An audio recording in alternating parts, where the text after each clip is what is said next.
আসসালামু আলাইকুম এভরিওয়ান। আমি এখন দেখাবো বাচ্চাদের কিভাবে দুধ বানিয়ে খাওয়াইতে হয়। বায়োমিল 1 বাচ্চাদের জন্মের পর থেকে 6 মাস পর্যন্ত খাওয়ানো যায়। 1 চামচে কত পরিমাণ পানি দিতে হয় সেটা এখন দেখাবো। 1 চামচে 30 মিলি পানি দিতে হয়। সো আমি এখন বানিয়ে দেখাবো আপনাদেরকে। 4 চামচে কতটুকু পানি দিতে হয়। 4 চামচে পানি দিতে হবে 120 মিলি। দেখতে আছেন আমি 4 চামচ লইতে আছি। মাত্র আমার 4 চামচ লওয়া শেষ হলো। এখন আমি পানি দিব। আর আপনারা ভুলেও কেউ ঠান্ডা পানি দিবেন না, সবসময় গরম পানি দিয়ে মিক্স করতে হবে।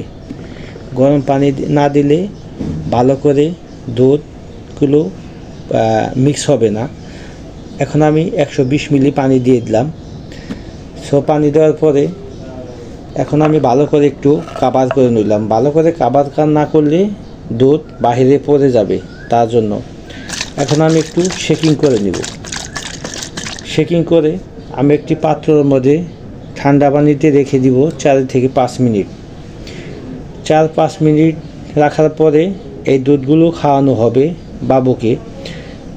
আপনারা কেউ কখনো গরম দুধ বাবুদেরকে খাওয়াবেন না। গরম দুধ বাবুদেরকে খাওয়াইলে প্রবলেম হবে। ভিউয়ার্স, আশা করি আপনারা ভালো করে বুঝতে পারছেন আমার এই ভিডিওটা। যারা আপনারা না বুঝতে পারেন অবশ্যই আমাকে কমেন্ট করবেন, আমি আপনাদেরকে বিস্তারিত বলে দিব।